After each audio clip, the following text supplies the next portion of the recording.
Hello everyone, myself Nihit Kishore and welcome to prep IAS and आज का जो हमारा टॉपिक है वो है साइमल्टेनियस इलेक्शंस।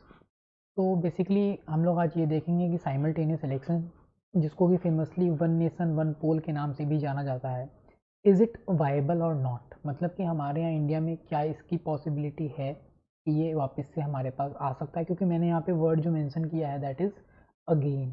दैट मीन्स कि कभी ना कहीं हमारे पास ज़रूर साइमल्टेनियस इलेक्शन पहले था, तभी हम लोग ये वर्ड अगेन यूज़ कर रहे हैं। तो क्या अभी के टाइम पे इंडिया में ये वाइबल ऑप्शन है या नहीं है? ठीक है, तो हम लोग सबसे पहले जो है वो आज हम लोग क्या कवर करेंगे इस टॉपिक के अंदर, उसके बारे में अगर बात करें तो सबसे पहले तो ये न्यूज़ में क्यों है, क्यों आपको ये पढ़ना ज़रूरी है आपके एग्जामिनेशन पॉइंट ऑफ व्यू से, इसके बारे में जानना सबसे पहले ज़रूरी होता है।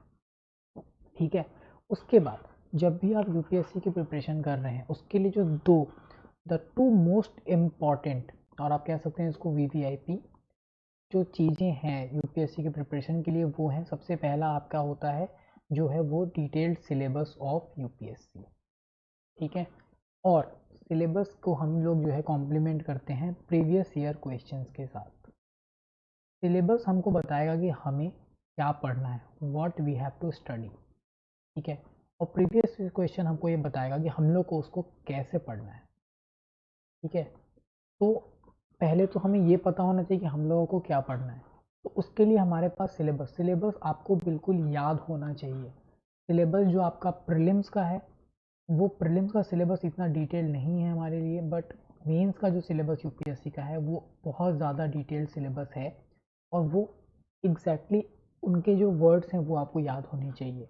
प्रिपरेशन के स्टार्ट से हर नोटबुक, जो भी टॉपिक आप पढ़ रहे हो, हर नोटबुक का पहला पेज में आप वो सिलेबस या तो लिख लो या फिर उसको चिपका लो, क्योंकि ये दोनों जो है ये यूपीएससी प्रिपरेशन का बाइबल बोल सकते हो आप।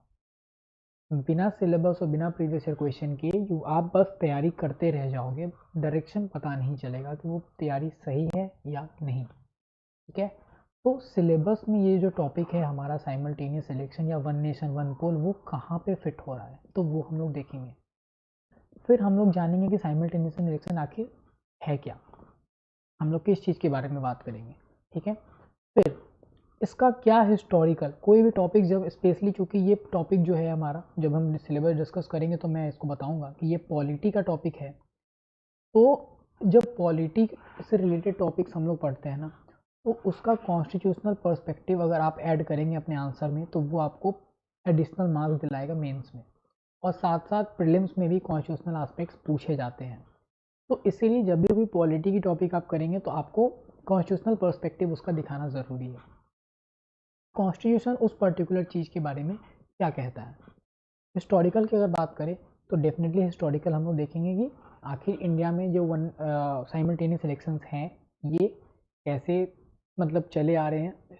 इंडिपेंडेंस के बाद हमारे पास साइमल्टेनियस इलेक्शंस था, तो उसकी फंक्शनिंग कैसी थी और क्यों ये बिगड़ा, ताकि हमारे पास अभी ये नहीं है, वो सब हम लोग देखेंगे इसका कॉन्टेक्स्ट। फिर अगर साइमल्टेनियस इलेक्शन लाना है तो उसके ऊपर डिबेट होगी, क्योंकि अभी हमने जो टॉपिक देखा कि वायबल और नॉट, तो वायबल अगर है मतलब कि उसके फेवर में हम लोग क्या क्या आर्गूमेंट्स सामने रख सकते हैं। कोई भी चीज़ को अगर इंडिया में लेकर आना है, कोई नई चीज़ अगर लेकर आनी है, तो उसके पक्ष में फेवर में क्या क्या आर्गूमेंट्स हम लोग वो देखेंगे।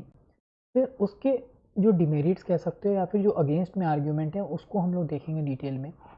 उसके बाद जो एक और इम्पॉर्टेंट चीज़ आती है आपके स्पेशली मेंस पर्सपेक्टिव से, वो होती है कि कुछ भी अगर नया सरकार लाने का सोच रही है या फिर कुछ ऐसा है जिसके ऊपर डिबेट चल रहा हो, तो उसके बारे में कोई पर्टिकुलर कमेटी अगर कभी बनी हो तो उसने क्या अपने रिपोर्ट में बोला है, या फिर कोई कमीशन, जैसे लॉ कमीशन है पॉलिटी के मैटर्स में, लॉ कमीशन हमेशा रिकमेंडेशन देती है, तो लॉ कमीशन ने क्या रिकमेंड किया इस पर्टिकुलर चीज़ को लेकर, तो हम लोग उसको भी देखेंगे।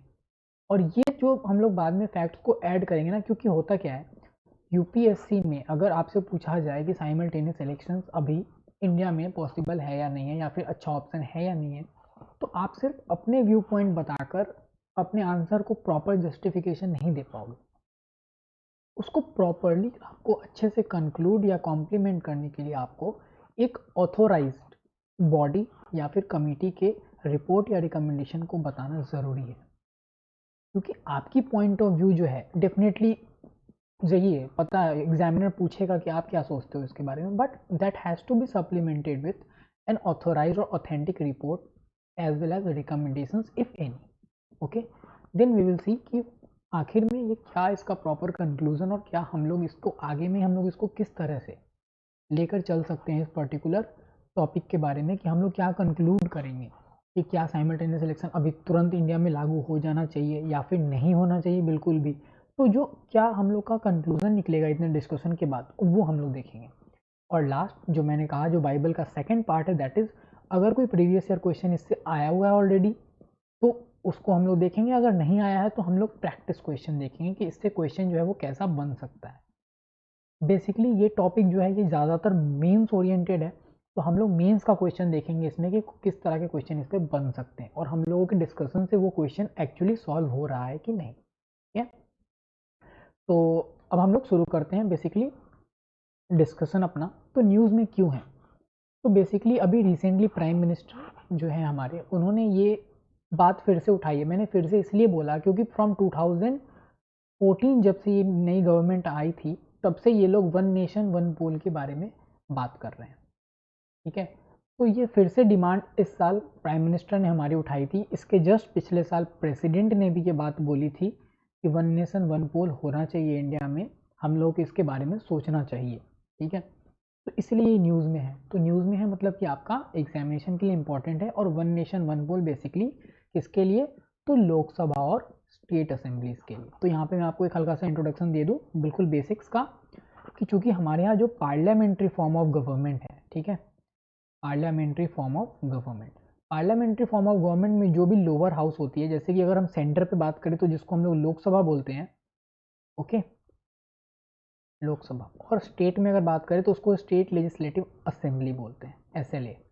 तो इन दोनों के ना इलेक्शन जो होते हैं वो डायरेक्ट होते हैं, जिनमें कि आम जनता वोट करती है। ठीक है, जिसको कि पॉपुलरली जनरल इलेक्शंस लोकसभा को बोलते हैं और असेंबली इलेक्शंस स्टेट में बोलते हैं। तो इनके इलेक्शंस को अभी जो है क्या होता है हमारे यहाँ, अभी जैसे आपने देखा 2019 में जो है हमारे यहाँ क्या हुआ, लोकसभा के इलेक्शंस हुए। ठीक है, और फिर 2020 में आपने देखा कि अभी हाल में बिहार में इलेक्शंस हुए। ठीक है, तो बिहार में जो हुआ वो लेजिस्लेटिव असेंबली इलेक्शंस था, एसएलए, और जो 2019 में हुआ था वो लोकसभा इलेक्शंस हुआ था। तो अभी जो साइमल्टेनियस इलेक्शन का फंडा वो ये है कि ये जो इलेक्शन जो हर साल अलग अलग स्टेट्स में अलग अलग होते हैं और फिर लोकसभा का इलेक्शन 5 साल में एक बार जो होता है, तो सारे इलेक्शन जो हैं वो इकट्ठे कराए जाए, दैट इज साइमल्टेनियस इलेक्शन। ठीक है, तो इसको हम लोग अभी यहाँ पे देखेंगे। अब डिटेल में टॉपिक पे बढ़ने से पहले हमने अगर देखें इसको भी सिलेबस में, ये जो प्रॉपर हमारा टॉपिक है ये कहाँ पे आएगा, क्योंकि अगर सिलेबस में नहीं है तो हमारे काम का नहीं है, बट सिलेबस में है। कैसे, तो मेंस में जो तीसरा पेपर हमारा होता है, तो मेंस में जैसे कि सबसे पहला पेपर एसे का होता है, ठीक है, और फिर 4 जीएस के पेपर होते हैं, जीएस 1, 2, 3 और 4, और फिर ऑप्शनल के 2 पेपर। तो जीएस का जो जीएस दूसरा जो पेपर है, जिसमें कि मेजरली अगर हम बात करें तो उसमें हम लोग पढ़ते हैं polity, governance, social justice and international relations. ठीक है, तो उसका ये टॉपिक है, जनरल स्टडीज 2 में ये टॉपिक है, और जो उसके अंदर जो सब टॉपिक है वो है पार्लियामेंट और स्टेट लेजिस्लेचर, सॉरी, पार्लियामेंट और स्टेट लेजिस्लेचर, उसकी स्ट्रक्चर एंड फंक्शनिंग। तो इसमें हम लोग इलेक्शंस के बारे में भी बात करते हैं, साथ साथ salient features of representation of people's act, RPA, RPA के ही जो हमारे इलेक्शंस हैं उससे रिलेटेड जो प्रोसीजर्स हैं, कैसे इलेक्शंस होंगे, that procedure is given in this particular act, जिस एक्ट का नाम है रिप्रेजेंटेशन ऑफ पीपल्स एक्ट। ठीक है, तो ये भी हमारे सिलेबस में है। और जो तीसरा पॉइंट है वो है वेरियस कॉन्स्टिट्यूशनल पोस्ट के appointments, powers, function and responsibility. तो जो कॉन्स्टिट्यूशनल बॉडीज़ हैं, तो आप जब कॉन्स्टिट्यूशन देखेंगे तो उसमें बहुत सारी कॉन्स्टिट्यूशनल बॉडी हैं, जिसमें कि एक कॉन्स्टिट्यूशन बॉडी का नाम है इलेक्शन कमीशन। ठीक है, अब इलेक्शन कमीशन जो है उसकी रिस्पॉन्सिबिलिटी है कि वो पार्लियामेंट की और स्टेट लेजिस्लेटिव असेंबलीज के इलेक्शंस कराए। ठीक है, तो उन इलेक्शंस में जो भी चेंजेस होंगे वो हमारा किससे रिलेटेड है, वो हम लोग को पढ़ेंगे इस पर्टिकुलर टॉपिक के अंदर। तो हमारा सिलेबस में ये कहाँ प्लेस हो रहा है, जीएस पेपर 2 में, और ये सब टॉपिक्स के अंदर। ठीक है, अब इसका डिस्कशन करें तो सबसे पहले इसका मतलब क्या है, बेसिकली क्या है साइमल्टेनियस इलेक्शन या वन नेशन वन पोल। तो इसका मतलब बेसिकली ये है कि जो इंडियन इलेक्शन साइकिल अभी है उसको इस तरह से उसको स्ट्रक्चर को चेंज किया जाए कि जो लोकसभा के इलेक्शंस हैं और जो स्टेट असेंबलीज के इलेक्शंस हैं वो सिंक्रोनाइज मैनर में एक साथ कराए जाएं, जिसमें कि जो वोटर्स हैं किसी पर्टिकुलर कॉन्स्टिट्यूएंसी में, ठीक है, तो सपोज अगर मैं एग्जांपल दूं तो जैसे कि आपको सपोज आप मान लो न्यू दिल्ली में हो, ठीक है, दिल्ली में रहते हो और आपकी कॉन्स्टिट्यूएंसी जो है वो सपोज ईस्ट दिल्ली है, ठीक है, जो लक्ष्मी नगर वगैरह ये इलाके हैं वहाँ पे है। तो अभी आप जो वोट देने जाते हो ना, तो आप एक तो वोट देने जाते हो जो दिल्ली के इलेक्शंस होते हैं उसके लिए वोट देने जाते हो उस कॉन्स्टिट्यूंसी में जो पोलिंग बूथ है वहाँ पे, और दूसरा जाते हो जो बेसिकली जनरल इलेक्शंस होते हैं यानी लोकसभा के इलेक्शंस। तो अभी इस साइमल्टेनियस इलेक्शन का मतलब ये है कि हम लोग इस इलेक्शन साइकिल को इस तरह से स्ट्रक्चर कर दें कि जो लोकसभा के इलेक्शंस और जो स्टेट के इलेक्शंस हैं उन दोनों के लिए जो वोटर्स हैं वो अपने कॉन्स्टिट्यूंसी में एक ही फेज में वोट करें। ठीक है, इसका मतलब ये नहीं है कि जो वोटिंग होगी वो सिंगल डे हो। ये ज़रूरी नहीं है कि हाँ साइमल्टेनियस इलेक्शन मतलब कि एक ही दिन हम दोनों वोट कर रहे हैं, एक ही बार गए, ऐसा ज़रूरी नहीं है। फेज वाइज में उसको बांटा जा सकता है, it can be conducted in phase wise कि हाँ आज पहले चरण में अगर फर्स्ट फेज में मान लीजिए लोकसभा के लिए वोटिंग हुई और सेकेंड फेज में उसी टाइम पे जो है वो असेंबली के लिए वोटिंग हो जाए, दैट इज़ ऑल्सो वेल, कि मतलब वो भी सही रहेगा कि अब हो सकता है कि ज़रूरी नहीं है कि सिंगल डे ही ये वोट हो। ठीक है, बट सिंगल फेज में होना चाहिए। दैट मीन्स कि एक साथ ही दोनों के इलेक्शंस के डेट अनाउंस हो, एक साथ वोटिंग हो और एक ही साथ रिजल्ट भी आउट हो। ये है साइमल्टेनियस इलेक्शंस का मतलब। ठीक है, अब हम लोग इसके ना हिस्टोरिकल और कॉन्स्टिट्यूशनल पर्सपेक्टिव के बारे में बात करेंगे। तो मैं हिस्टोरिकल इसलिए ऐड कर रहा हूँ कि हमारे यहाँ बेसिकली ये चीज़ें थी 1967, ये जो डेट है या बेसिकली जो ईयर आप मान रहे हो ये था आपको वाटरशेड इस पर्टिकुलर चीज़ के बारे में। इससे पहले इंडिया में साइमल्टेनियस इलेक्शंस ही होते थे। ठीक है, बट 67 के बाद क्या हुआ, क्योंकि मैं अगर आपको बताऊं 1951 से स्टार्ट हुआ, 52 में पहला इलेक्शन, फिर 1956 57 में सॉरी जो है वो दूसरा इलेक्शन हुआ, उसके बाद 1961 62 में तीसरा इलेक्शन, 1966 67 में चौथा इलेक्शन। यहाँ तक ये साइकिल सेम था, स्टेट में भी और सेंटर पे भी इलेक्शन साथ में होते थे। ठीक है, 67 के बाद क्या हुआ कि कुछ लेजिस्लेटिव असेंबलीज है वहाँ पे ना रीजनल पार्टीज आने लगी, क्योंकि इस टाइम तक जो सेंटर पे जो पार्टी थी that is Indian national Congress और स्टेट्स में भी इंडियन नेशनल कांग्रेस, ये दोनों जगह पैरेलल गवर्नमेंट चलती थी। तो इसीलिए जो कंप्लीशन पीरियड है वो लगभग साथ में होता था। बट 67 के बाद हमारे पास रीजनल पार्टीज इवॉल्व होने लगी, तो कुछ स्टेट की असेंबलीज में कांग्रेस जो है वो मेजॉरिटी लूज करने लगी। इसके कारण 68 69 में कुछ स्टेट की जो इलेक्शंस हैं वो प्री मैच्योरली कराने पड़े, क्योंकि वहाँ की जो असेंबली है वो डिज़ोल्व हो गई क्योंकि मेजॉरिटी जो है वो कांग्रेस पार्टी वहाँ पे लूज कर रही थी। उसके साथ ही क्या हुआ 1970 में इवन जो लोकसभा भी थी वो भी प्री मैच्योरली डिज़ोल्व करनी पड़ी। ठीक है, कि उस टाइम पे जो गवर्नमेंट लोकसभा में बनी थी वो 3 साल के बाद ही डिज़ोल्व हो गई लोकसभा और दोबारा इलेक्शन 70 में हो गए। तो इसने पूरा साइकिल जो है उसको बिगाड़ दिया। उसके बाद से हमारे यहाँ पे जो है वो इलेक्शन जो है वो हैपजार्ड मैनर में चले गए, सिंक्रोनाइज नहीं रहा, क्योंकि अब अगर लोकसभा के इलेक्शन सपोज इस साल होते हैं, फर्स्ट ईयर में है, तो सेकेंड ईयर में मान लीजिए 4 स्टेट्स के इलेक्शंस हैं, फिर थर्ड ईयर में हमारे पास 4 स्टेट्स के इलेक्शंस हैं। ऑलमोस्ट हर साल जो है वो 3-4 से स्टेट के इलेक्शन होते हैं और फिर लोकसभा के साथ भी 3-4 स्टेट के इलेक्शन होते हैं। तो ऑलमोस्ट हर साल हमारे यहाँ इलेक्शंस हो रहे हैं। ठीक है, तो ये हमारा जो है 1967 से ये जो साइकिल है वो चेंज हो गया बेसिकली। उसके पहले हमारे यहाँ पे साइमल्टेनियस इलेक्शन था। तो ये हिस्टोरिकल पर्सपेक्टिव है। कॉन्स्टिट्यूशनल प्रोविजंस देखें अगर इलेक्शन से रिलेटेड, तो आर्टिकल 83 जो है इंडियन कॉन्स्टिट्यूशन का, वो कहता है कि जो लोकसभा है उसका जो नॉर्मल टर्म होगा दैट विल बी 5 ईयर्स, जिस दिन से वो पहली बार मीटिंग करेंगे। ठीक है, और उससे ज़्यादा नहीं हो सकता नॉर्मल सर्कमस्टांसेस में। आर्टिकल 85 बोलता है कि जो प्रेसिडेंट है उसको पावर है कि वो लोकसभा को प्रीमैच्योरली डिसॉल्व कर सकता है अगर यूनियन कैबिनेट ये एडवाइस करे, या फिर जो काउंसिल ऑफ मिनिस्टर्स होते हैं वो लोग कॉन्फिडेंस लूज कर दें लोकसभा की, दैट इज मेजॉरिटी लूज कर दें, ठीक है, उनके खिलाफ नो कॉन्फिडेंस मोशन पास हो जाए तो लोकसभा जो प्री मैच्योरली डिसॉल्व हो सकती है, जैसे कि 70s में हो गई थी, 3 साल पड़ी। सिमिलरली वैसे ही प्रोविजन जो है वो स्टेट में दिए हुए हैं आर्टिकल 172 में लेजिस्लेटिव असेंबली का जो टेन्योर है 5 साल का, और आर्टिकल 174 में गवर्नर के पास ये सेम पावर है कि वो भी डिसॉल्व कर सकती है स्टेट लेजिस्लेटिव असेंबली को 5 साल के टर्म से पहले, ठीक है। तो ये कॉन्स्टिट्यूशनल पर्सपेक्टिव हो गया इस पर्टिकुलर चीज़ का। और फेवर में हम लोग क्या क्या आर्गूमेंट्स इसके देख सकते हैं, तो एक दो चीज़ें तो ऐसी हैं जो कि कोई आम इंसान इसको रिलेट कर पाएगा क्योंकि ये हमारे साथ भी हो रही हैं, ठीक है। इवन जो लोग जिनके यहाँ पे इलेक्शंस होते हैं वो लोग हमेशा इस चीज़ को देखते भी, ऑब्जर्व भी करते हैं, ठीक है। तो मैं उस पर आता हूँ। सबसे पहले पब्लिक लाइफ डिस्टर्ब होती है कैसे, क्योंकि जब इलेक्शंस जो होते हैं उस टाइम पे आप देखते होगे बेसिकली बैंक्स में हॉलीडेज होते हैं क्योंकि बैंक के स्टाफ लगाए जाते हैं इलेक्शन की ड्यूटी पे, नॉर्मल जो स्कूल के टीचर्स हैं उनको लगाया जाता है ड्यूटी पे, तो पब्लिक लाइफ उससे डिस्टर्ब हो रही है। एसेंशियल सर्विसेज जो है वो एक तरह से उसमें एक ब्रेक सा आ जाता है, ठीक है। उसके बाद बहुत ज़्यादा एक्सपेंडिचर, ठीक है, तो ह्यूज एक्सपेंडिचर की अगर बात करें हम लोग तो एक्सपेंडिचर बहुत ज़्यादा होता है क्योंकि ऑलमोस्ट हर साल 4-4 5-5 जगह का इलेक्शन है।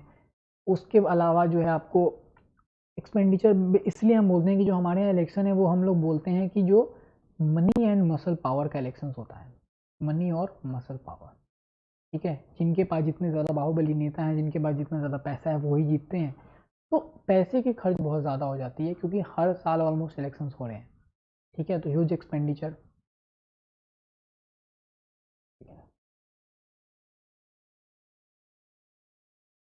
ठीक है। अब उसके बाद अगर हम लोग बात करें जो पॉलिसी पैरालिसिस का बात अगर हम लोग करेंगे, तो पॉलिसी पैरालिसिस क्या है। पॉलिसी पैरालिसिस बेसिकली क्या है कि आपको जो पता है कि इलेक्शंस के पहले जब इलेक्शंस का डेट अनाउंस होता है किसी भी जगह में, तो वहाँ पे एक मॉडल कोड ऑफ कंडक्ट लगता है जिसको हिंदी में आचार संहिता बोलते हैं, ठीक है। अब आचार संहिता है क्या, बेसिकली ये कुछ रूल्स एंड रेगुलेशन या गाइडलाइंस हैं जो कि पॉलिटिकल पार्टीज़ को और उनके कार्यकर्ता को फॉलो करना होता है जब तक कि इलेक्शन का रिजल्ट नहीं निकल जाए। किस दिन से लागू होता है, जिस दिन से इलेक्शन का डेट अनाउंस हो रहा है उस दिन से लेके रिजल्ट की डेट तक ये लागू रहता है। तो मॉडल कोड ऑफ कंडक्ट का जो एक प्रॉपर पॉइंट ये भी होता है कि इसके दौरान कोई भी पॉपुलर पॉलिसी जो है वो ना सरकार इंट्रोड्यूस कर सकती है, ठीक है, और ना ही कोई यूनियन, अगर कोई सपोज किसी स्टेट में इलेक्शन है तो किसी भी यूनियन की जो पॉलिसी है वो भी इम्प्लीमेंट भी नहीं किया जा सकता जब तक मॉडल कोड ऑफ कंडक्ट लगा रहेगा उस राज्य में। क्योंकि हो सकता है ऐसा कि सपोज जैसे अभी सेंटर पे बीजेपी है पावर में और बिहार में भी वो लोग इलेक्शंस लड़ते हैं, तो अभी जैसे बिहार में जब इलेक्शन का डेट अनाउंस हुआ तो कोई सेंटर की पॉलिसी भी यहाँ पे मॉडल कोड ऑफ कंडक्ट के दौरान इम्प्लीमेंट नहीं की जाएगी क्योंकि बिहार में भी बीजेपी इलेक्शन लड़ रही है, तो वोटर्स इन्फ्लुएंस हो सकते हैं। तो इसके कारण पॉलिसी की जो है वो एक तरह से पैरालिसिस हो जाती है पॉलिसी, क्योंकि ऑलमोस्ट हर कुछ दिन पे कहीं ना कहीं इलेक्शंस हैं। जैसे कि अभी बिहार के इलेक्शन खत्म हुए और अप्रैल में हमारे पास बंगाल असम के इलेक्शन आने वाले हैं, तो इन फिर हम लोग कैंपेनिंग मोड में चली जाएगी सरकार, और क्योंकि एमसीसी लागू हो जाएगा तो फिर वहाँ पे भी पॉलिसीज इंप्लीमेंट नहीं हो पाएंगी, ठीक है। उसके बाद सिक्योरिटी फोर्सेज जिनका काम है हमें सिक्योरिटी प्रोवाइड कराना, वो भी इस इलेक्शन में डिप्लॉय होते हैं ताकि फ्री और फेयर इलेक्शन हो सके, जिसके कारण जो है इंटरनल सिक्योरिटी पर्पस कहीं ना कहीं हम लोग कह सकते हैं कि थोड़ी बहुत नेग्लेक्ट भी हो सकती है क्योंकि रेगुलर इलेक्शंस होते रहते हैं, ठीक है। पॉपुलिस्ट मेजर्स के ऊपर फोकस, पॉपुलिस्ट मेजर्स के ऊपर फोकस का मतलब ये है कि जैसे अगर 2019 में सेंटर की गवर्नमेंट बनी, ठीक है, और उनको पता था कि 4 महीने बाद सपोज किसी एक स्टेट में इलेक्शंस हैं, तो 2019 के इलेक्शन के मैनिफेस्टो में कुछ चीज़ें होंगी जो जनरली वो पूरे देश के लिए उन लोगों ने अनाउंस किया होगा, और फिर स्पेसिफिकली जो है वो क्या होगा कि इलेक्शन जिस स्टेट में आने वाले हैं उस पर्टिकुलर स्टेट को लेकर भी कुछ फेमस मेजर्स या पॉलिसी अनाउंस किया जाएगा अपने मैनिफेस्टो में। तो होता क्या है कि चूंकि इलेक्शंस हर कुछ दिन पर हो रहे हैं तो सरकार बेसिकली क्या करने में लग जाती है, पॉपुलिस्ट मेजर्स, वो सारे फैसले लेने के ऊपर ज़्यादा फोकस करती है जो कि शॉर्ट टर्म में उनको फ़ायदा दिलाए। जिसमें एक सबसे फेमस एग्जाम्पल होता है, आपको शॉर्ट टर्म में फ़ायदा दिलाए, सबसे फेमस एग्जाम्पल है फार्म लोन वेवर। ये मोस्टली हर इलेक्शंस के बाद देखा था है किसानों का लोन माफ़ कर दिया गया है। तो ये सब पॉपुलिस्ट शॉर्ट टर्म मेजर्स हैं जो कि आपको इलेक्शन में वोट दिलाएंगे। क्योंकि इलेक्शंस इतने जल्दी जल्दी होते हैं इंडिया में, तो ज़्यादातर जो है फोकस वो किस पे चला जा रहा है हमारा, लॉन्ग टर्म की जगह शॉर्ट टर्म पॉपुलिस्ट मेजर्स पे। आखिरी जो आर्ग्यूमेंट फेवर में है कि अगर साइमल्टेनियस होगा तो ये अच्छी हमारे अच्छाइयाँ होंगी, दैट विल बी जो सोशल फैब्रिक पे एक इम्पैक्ट पड़ता है। क्योंकि मोस्टली जो इलेक्शन हमारे यहाँ लड़े जाते हैं that is based on caste, religion, कहीं ना कहीं कुछ सोशल फैब्रिक से रिलेटेड हमारा जो है इलेक्शन का एजेंडा रह जाता है।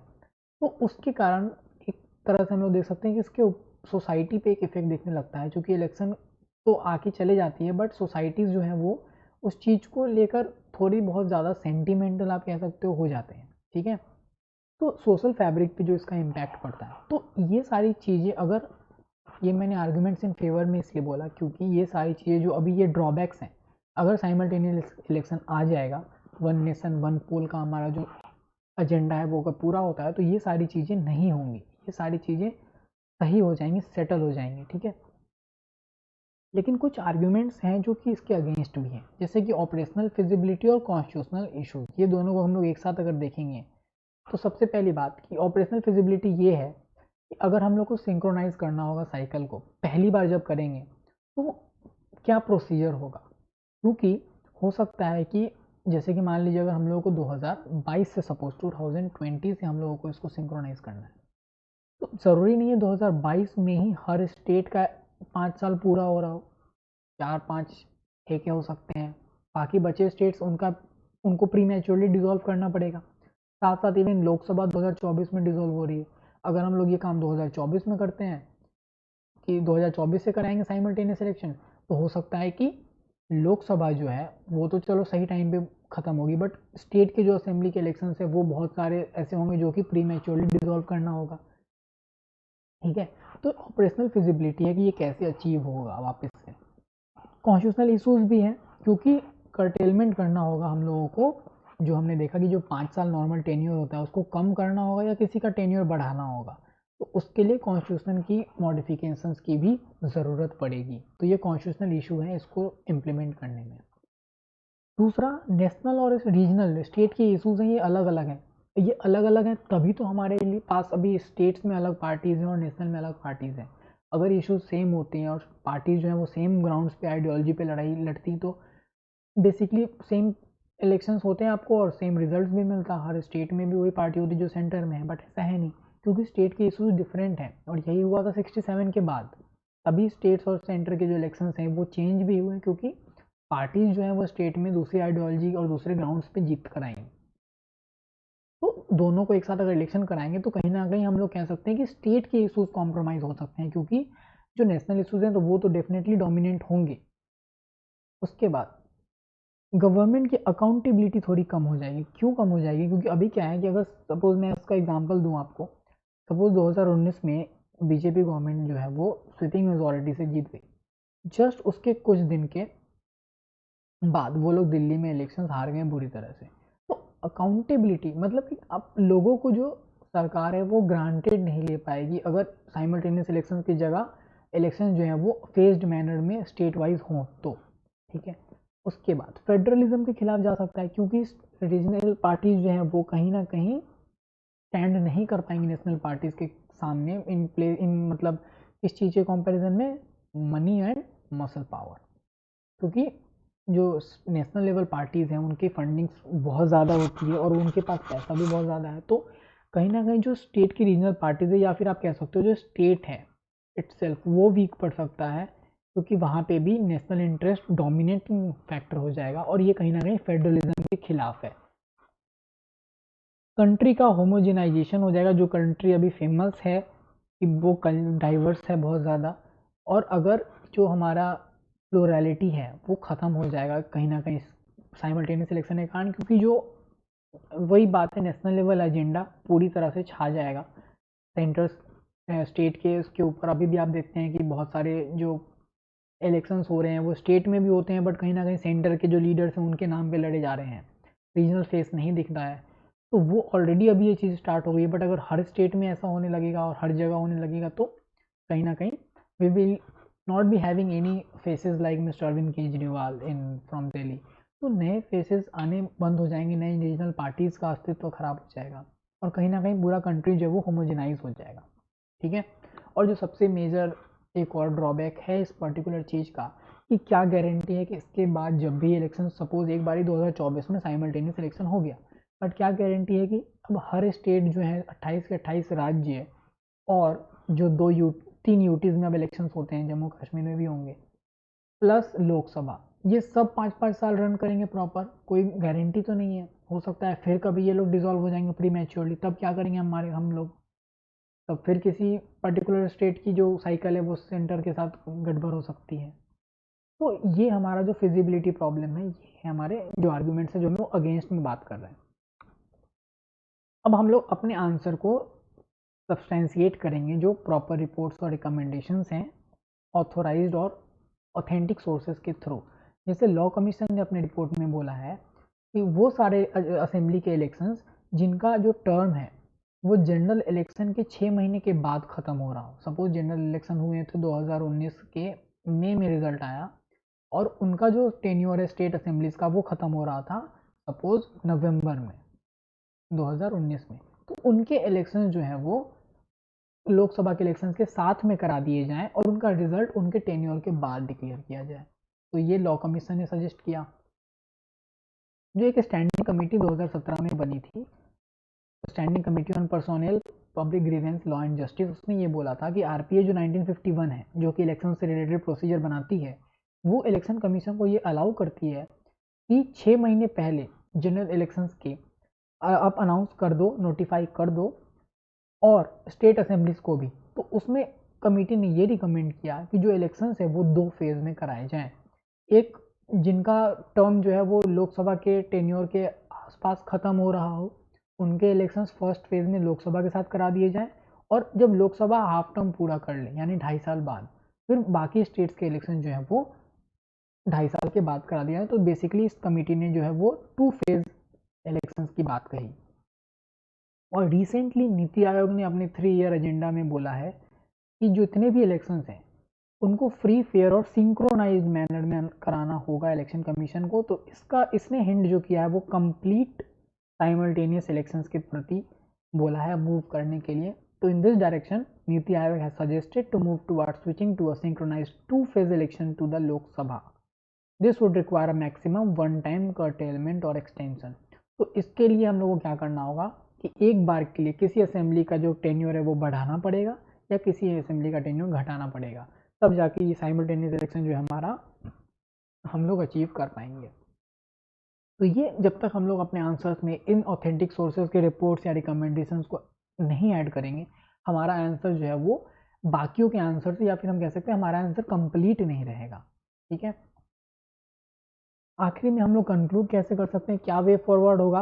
तो सारे financial implications, model code of conduct के जो इफेक्ट्स हैं मल्टी हैफाजार्ड मैनर के जो इलेक्शन है उसके ऊपर, और साथ साथ जो लॉ कमीशन का रिकमेंडेशन है वो ये सजेस्ट कर रहा है कि हम लोग साइमल्टेनियस इलेक्शन को रीस्टोर कर सकते हैं, क्योंकि पहले 2 डिकेड में, पहले 2 दशक में 1967 तक ये इंडिया में था और सक्सेसफुल भी रहा है। ठीक है। लेकिन सिर्फ इसको हम लोग जो है, आपको सिर्फ फ्रीक्वेंट इलेक्शंस को हम लोग ये नहीं मान सकते हैं कि यही सारी चीज़ों की जड़ है। हम लोग अगर बाकी चीज़ों को भी मॉडिफाई करना चाहें अभी तो वो कर सकते हैं, जैसे कि एमसीसी में जो रिस्ट्रिक्शंस हैं उसकी ड्यूरेशन को थोड़ा कम कर सकते हैं, ये भी एक आइडिया हो सकता है।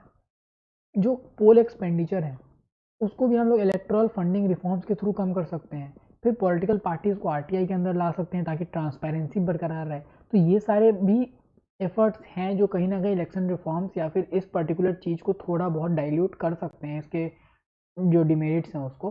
साइमल्टेनियस इलेक्शंस हो सकता है कि हमारा ये अल्टीमेट एम हो, बट अभी के लिए अगर साइमल्टेनियस इलेक्शन फिजिबल नहीं दिख रहा है तो हम लोग ये सारी चीज़ें भी कर सकते हैं।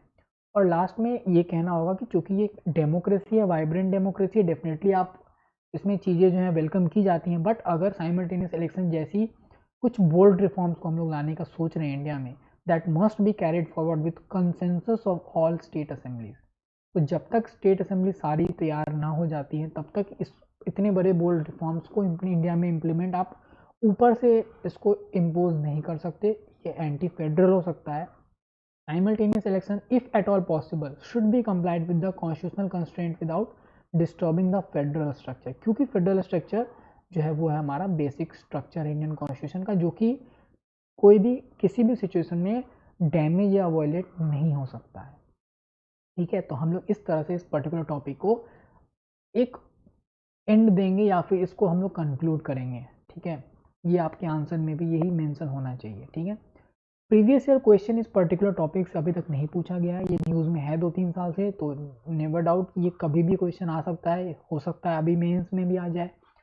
लेकिन जो 2 प्रैक्टिस क्वेश्चन जो मैंने निकाले हैं कि इस एग्जाम में आ सकते हैं, दैट इज पहला क्वेश्चन है, examine whether simultaneous elections are better than frequent elections, discuss what are various challenges for conducting simultaneous elections. ठीक है, तो यहाँ पे आपको ये देखना है कि जो साइमल्टेनियस इलेक्शंस है वो फ्रीक्वेंट इलेक्शन से बेटर है क्या। तो उसमें हम लोग साइमल्टेनियस इलेक्शंस और फ्रीक्वेंट इलेक्शंस के बीच में कंपैरिजन करेंगे, मेरिट्स डिमेरिट्स। और जो सेकंड पार्ट है that is what are various challenges for conducting simultaneous election, जो हमने अभी देखा, इसके आर्ग्यूमेंट जो अगेंस्ट में जो टॉपिक्स हैं जो कि इसमें सबसे इंपॉर्टेंट होगा that is the feasibility, operational feasibility जो हमारी है वो प्रॉब्लम जो है वो हम लोग देखेंगे कि ये चैलेंजेस हो सकते हैं। ठीक है, और साइमल्टेनियस इलेक्शन को एक साथ सेकंड क्वेश्चन है, in view of the idea of holding simultaneous elections to Lok Sabha assemblies discuss the advantages that would lead to and concern that it raises. Again इसके मेरिट्स और डिमेरिट्स हमको डिस्कस करने हैं। ठीक है, तो ये दोनों आंसर बेसिकली आप लोग ट्राई करेंगे, इस डिस्कशन से आपका इजीली ये आंसर जो है वो बन जाएगा। ठीक है, तो this was all about this particular topic. Thank you so much, we will meet again with another topic. Thank you so much.